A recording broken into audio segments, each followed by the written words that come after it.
I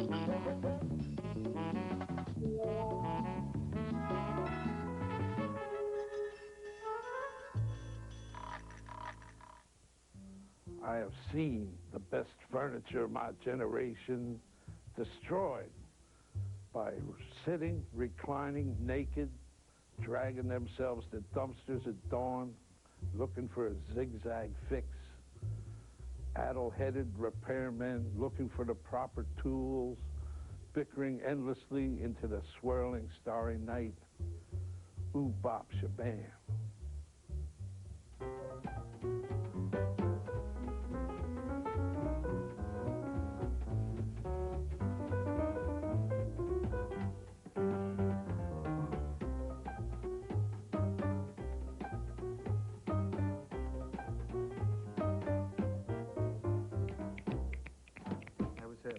Very hip, very hip.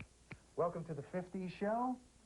I'm Ed Feldman. And I'm Joe Lorario. And this is a striking-looking chair. It may have hung around in your aunt's rec room at some point. Or maybe some college dorms. In the early 60s, late 50s, early 60s. Now, this is an example of so-called modern design. And what we have here is technology creating a whole new style. If you'll remember back to our chaise lounge, and who doesn't, no. This will remind you. You'll see that in most older furniture, we have something like this. And this is not what Arnold Schwarzenegger eats for breakfast. This is coils. These are coil springs. Remember these coil springs? We put about 190,000 into the chaise lounge. And they're tied with twine. Go ahead, do it. Used to be a Mark Eden. Now it's a Thigh Master. It all depends. You got a big warehouse of stuff. Right. Every 10 years, make it People will buy. else. People will buy.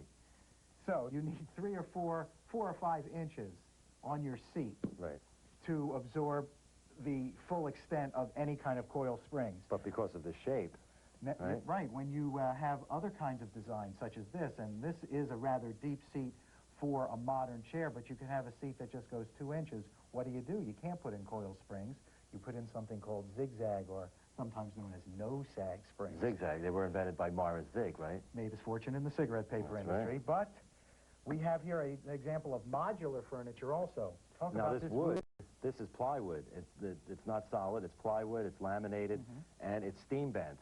They would actually take this wood and wrap it around a form. And the steaming would make the wood pliable, and they would turn a lot of these out. Day in and day out. They had one guy, that's all he did. Sat in a hot tub. The other thing you want to look at on the sides of this chair is something called the boomerang look. That is an attached plate, and it's also in the shape of a very popular 50s icon. Now, underneath you will find the zigzag or no-sag springs. That's them. Now, look, if you put this in here, you could just about make it. But these zigzag springs allowed for many different kinds of designs to be made. You didn't have to get a regular box shape for your seat or back. That's right, because this comes up in elevation. Exactly. So you wouldn't be able to line a flat row of coil springs in here. So we're going to take these out and put in all new zigzag springs. Joe, what about the wood? That's going to save a lot of time, too, I'll tell you. No, I'm not going to do it. Well, the wood, we're going to, again, utilize the same finish that's on here. We're not going to strip it down because it's got a shellac on it or an old lacquer. We're going to sand it lightly, put a primer, and then we're going to do some a decorative finish with some masking tape. And we're going to make some the dancing rhomboids. They're going to look like they're undulating rhomboids or trapezoids, whatever geometrical shape moves me. Another interesting feature is how the arms and legs are attached to the frame of the chair. You can see how simple the construction was. Well, this is called a modular construction. This way it can be assembled on an assembly line very easily and moved out to lobbies across the nation. But did the modern era beget the zigzag? Or did the zigzag beget the modern era? But more importantly, what began the beguine, I guess?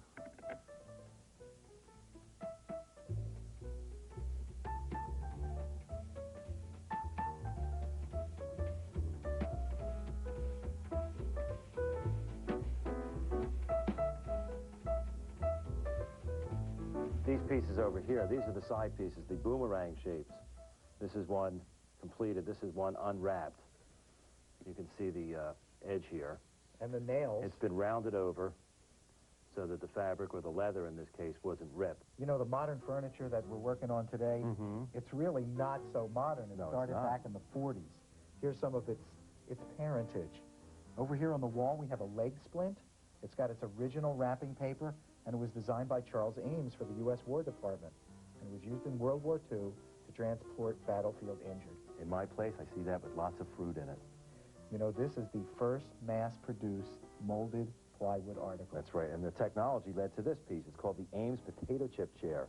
It was the first chair made of molded plywood, and it was made in the United States, and various kinds are still manufactured today, just like this. This is made of plastic or fiberglass, and it's called a potato chip chair. Bet you can't sit in just one.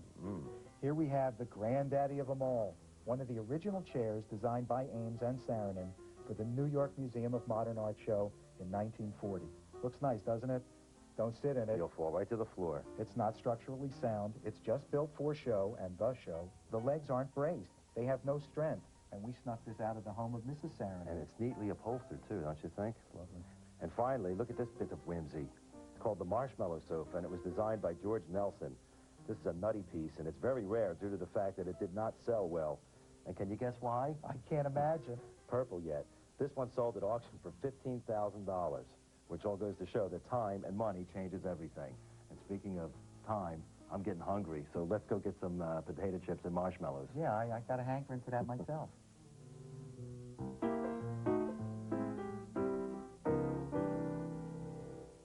Crafts and Company, weekdays at 12 and 3 on TLC.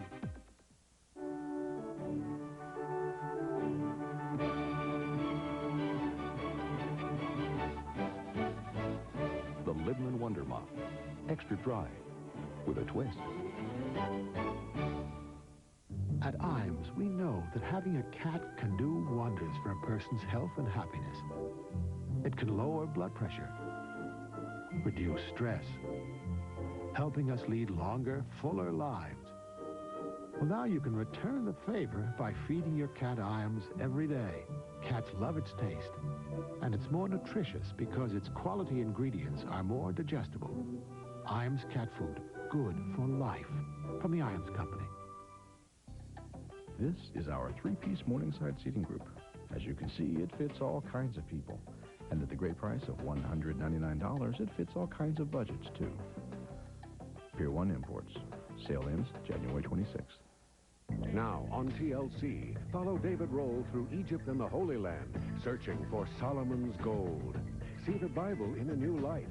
Join us on the trail of pharaohs and kings. Tonight at 9 on TLC. Get ready for how-to advice from the ground up on the Renovation Guide, coming up next. Then, double your knowledge, double your fun with back-to-back episodes of Home Time. It's all next right here on TLC.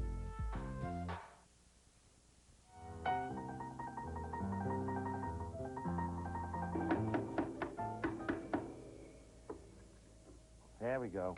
Will you... There you go. Look. Ooh. Hey, wait. Just like a split end. It's kind of like a spring, because when we knocked it out, look at that. That's how it was. Yeah. So you can see the tension that was on there. Is, and will be. Let it go again now. Should I? Yeah. Ready? Boing. You can dissolve now. That chair is bare, has no hair. It's over there. It's right there. The springs are right here. Running out of dialogue. We're going to put new springs in the chair, but what do we need to adhere the springs to the frame? We need... tape. Wrong. Right. Spring clips. Oh, yeah. And here is a spring clip. It's a little piece of bent and twisted metal, much like my car. Here's another one. And up above them, this is known as the threaded nail. Looking closely, you will see little rings, a series of rings. Around the nail. With which it will grab the They wood. go in and they grab. So do I. Okay, we're going to position the spring clip. It just so happens that this spring clip is exactly the size of the old spring clip. I'm going to put it right over the same holes. And I'm going to get my... Get a hammer. Bang it in. Now, if you had the same size nails as the nails you took out, you probably should get bigger ones or go for different holes, because the nail holes would probably slip. But I've got a bigger nail here. I'm just gonna... All the way in. That's good. Right? That's all I need. I just need the one nail there now. And I'm going to do it up on the other end. See, I can turn it around. Here's an old spring. This is one of the ones we took out. Still has the old spring clip on it. We'll use this as our example because this spring is just the same size. Same gauge. Same gauge, same thickness, and same distance between humps as the new spring, of which we've bought a roll. How we'll measure it is very easily. We'll count the humps. Right. 1, 2, 3, 4, 9, 10, 11, 12. Right. So... And to get Richard Kyle. If you ever needed an extra phone, you'd always go out and wreak havoc. See how there's a little extra there? We don't want that, so we want that off. Yeah, we want a straight end. That's good. Good. And now take a little nip. I use this for my nose hairs. Whoa! Duck, everybody. Same thing happens. Now, if you didn't have the old springs as an example, you'd cut off a generous amount and make sure that you were about 1 inch or 2 inches short, because that's the kind of tension you wanted. Now, if you were strong like a bull like me, you could just go like that. The other nails are going to go through this front hole, and there's another back hole on that bottom plate, and it's going to bang this top plate down and trap the whole big deal. Let's do it. It's actually crimping it in there. Mm-hmm. And another one.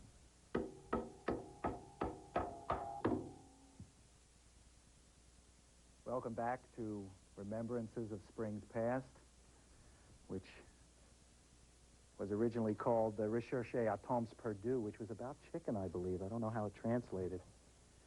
And we're putting in the last spring. Ugh. Now, sometimes you might want to pull that with a vice grips. They actually sell things in upholstery supply stores called spring hooks. It looks like an ice hook, except it's blunt on the end. It's just a piece of maple with a curved piece of metal that can yank that. And how do you find an upholstery supply store? You go to the neighborhood where most of the murders are committed in your town, and you go up to the second floor, and a stooped-shouldered man, probably named Mossy Green, will be angry at you for even finding out where his business is. He'll sell you all this stuff. Here we go in with the threaded or no-slip nail, as we call it, and we bang in.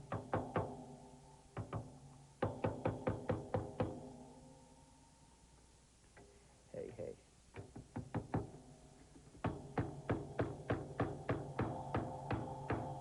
And another thing, when cutting the springs, you want them all the same length, because you want the same amount of dome with which to cover with your foam or whatever. Now, with all these zigzag springs in, we still need something to secure them from side to side. If you remember, or if you've ever seen coil springs, they're tied 4 or even 8 ways, so they can't move around at all. They're just moving up and down. But what we have now is a problem with lateral movement. And there are a lot of different ways to prohibit the lateral movement. We can use a helical spring like this, which is what we found in this chair when we took it apart. We could, but we won't. We could use a clip such as this, and I'll just hook that on. It works much the same way. You pull them together. But a lot of times when you sit on that, you feel metal against metal. We don't want that.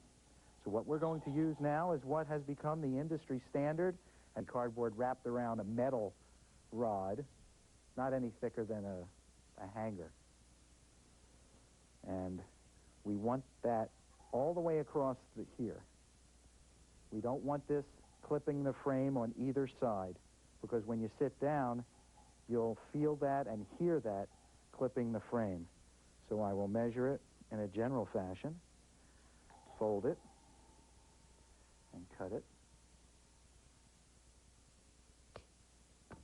not hard at all, and lay it in there from underneath. What, you may ask, will attach it to the zigzag springs? Well, these things will. Little round rings that are open at one end. They kind of look like a C. And what I do with that is I fit this around here, and then I get my pliers. Pliers. And then I squeeze it all together. Wow, that's tight now. And then I might even want to turn it a little and squeeze it from the front. It's not going anywhere. And then I'll just do that all the way across. Isn't it fascinating? People say, I've sat on these things all my life, yet I didn't know the stuff that was inside it. Sometimes it's better not to know. Because I've taken apart people's sofas, and before I've gotten to this stuff, which I'm familiar with, I find things that I'm not familiar with. People, when you drop a cucumber under the sofa, go right away and clean it up, honestly. And please, no firearms there. And what I'll do after I do this one line is I'll do another line below it. I'll do about 4 lines. 4 lines here, and then 4 lines on the other platform, or the back.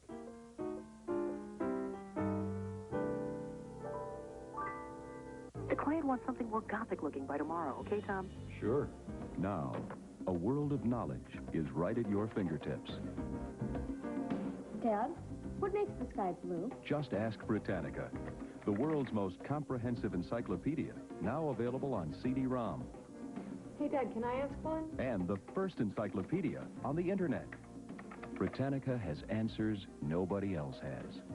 To find out more, call 1-800-682-1616, and we'll send you free information about Britannica CD or Britannica Online. Dad, what's the meaning of life?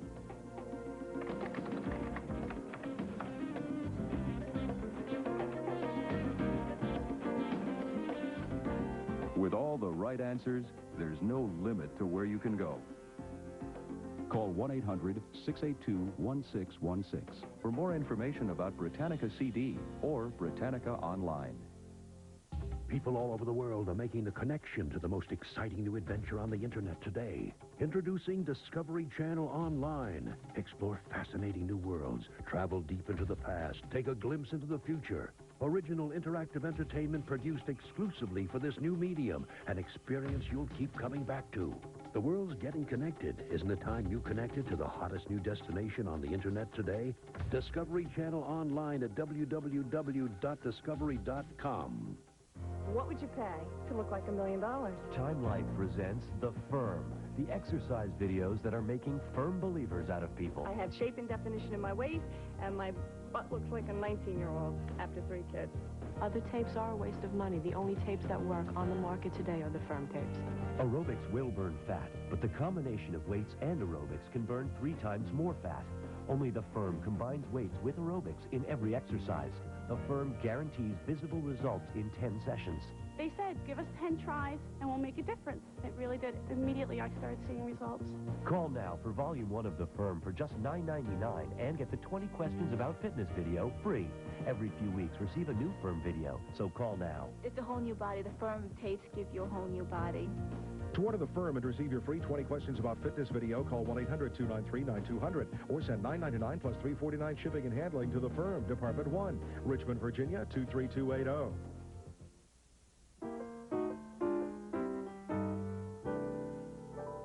Whoa! Hey, it's the chair! We're going to do more of the chair. Ready, Joe? Yeah, I'm sitting down for this one because I can't stand it. Could you do exercises that way? Uh-huh. You're like a bridge over the back of the troubled over waters. troubled But seriously, folks, here we go. We put burlap over top of the springs. Why? We're creating another barrier between the springs and the padding and you. This part. So, the next thing we do is put on the padding. This is cotton batting, and we're using cotton batting because it's what was in there. And it comes on a roll, and of all the loft-type stuff, as opposed to firmness-type stuff, it's the best. It really is. And you can work with it easily because it tears very easily like this. If you don't want to Colonel Sanders. Can I have a bucket?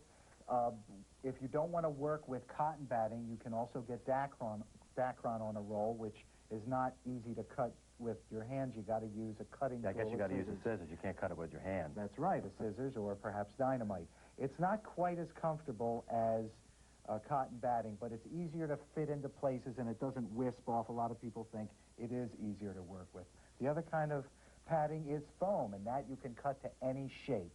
But after a while, it gets a belly into it, and you can't get rid of that belly, and after a while, a longer while, it starts to disintegrate. So we like cotton batting, but cotton batting alone is just going to compress too much. That's right. So this, wait a minute now, this is the seat, right?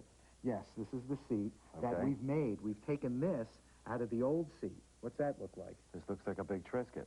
This is what was in between the cotton batting on the old seat. And it creates a firmness, and it is a layer of horsehair backed with more burlap. So that gives a deep down firmness. And firmness? Firmness. And the cotton batting gives loft. Loft and firmness. Now it's like a big sandwich. And we just lay it on top. And we're going to lay it right on top. The other good thing about cotton batting is you can sort of mold it by either ripping it carefully or just patting it down, and you can create a nice, soft roll. Once this all gets proportioned to size, correct? We're going to put the muslin all over it. That'll contain it. So it's like a nice package then, and then the fabric will go over it. Always a staple in the middle. So we'll staple the front and then the sides and then pull all the tension to the back? Or you could go to the back right away. So front, back, and then sides. I want to show you how to tuck this in, which is very good practice. Once again, good practice. Big paint scraper or anything big and flat that isn't going to hurt this. And where the two pieces meet, we want to tuck that in. You see anything yet? I see it. It's starting to come through there. Here we go. There we go. There we go. There it goes. The first in the center. Next time, we will have put the back on in the same manner, and we'll start with more upholstery. And next, what are you going to be doing? I'm going to be painting the arms to this chair, because we're going to do a decorative finish. I've got to get to painting the arms first. I swear to God, somebody's going to buy this. I'm going to do some gymnastics now. I was going to do the triple somersault backwards, but ceilings are too low here. So what we did was, now these are the arms of the chair, and I put them on some convenient stands, just threw some screws up from the bottom so that they stand up, and you don't have to be holding them while you're painting. Now, they were kind of dirty, had a lot of grease on, a lot of grime, so, and with any other, any kind of painting or finishing project, you want to make sure the piece is clean. So what I did was, I took some steel wool and some naphtha, and I wiped all the surfaces, got all the crud off, and then I sanded them lightly with 100 grit sandpaper, garnet paper, and then I laid on an oil-based primer, and the primer's dry, and we're going to go to this color over here. It's kind of a red, pink kind of color that will, in fact, match and harmonize with our wonderful fabric that we're going to apply. So I'm going to take a nice brush. This is a Badger Fitch brush, and when you brush, you get very little brush hairs or brush marks and brush hairs because they're expensive brushes. Now, let's see.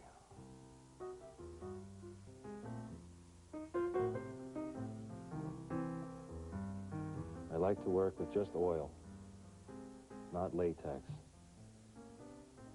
Latex has its advantages, cleaning up fast, and it dries fast, but I just don't like it on furniture. Yes, I'm painting the chairs. I put the primer, I put the first primer on, the first coat, and this is the second coat, which I'm going to roll on. I sanded it down, and I'm going to roll it on with a mohair roller, because it gives a nice, smooth effect. I added a little bit of naphtha to the paint, too, so it'll flow out, spread out, dry, nice and smooth and flat, just like we want it. Hey, Joe, what are you doing? Oh, I'm just rolling along. As if I wasn't watching. You saw that coming, didn't you? Did you see me coming? Uh-huh. How could I not? It's a small set here. I'm going to turn this down. You know why? Why? Because you want to work down on I it. want to roll the sides. See how pretty that looks? That is horror show, my brother. Regular horror show. Should I get this out of here? Yeah, take that one out. Okay. I'd like to present you with this award Thank you. for outstanding service to how-to shows. I want to thank the Academy. Okay. Now, I told you, I said we sanded these off, and I also tack ragged them, too. And I got a foam brush here. Notice I can't take the roller all the way down to the end. So, I'm just going to go.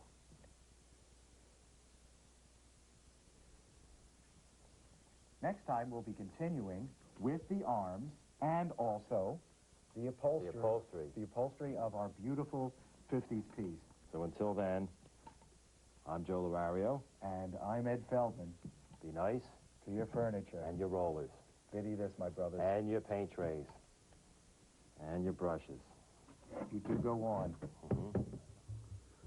And Rose, sitting happily on freshly upholstered chair, reclining happily into the depths of reminiscence with tea and window on America, and furniture on sidewalks, butchered, not lucky enough to be done by those who men for 1,000 years.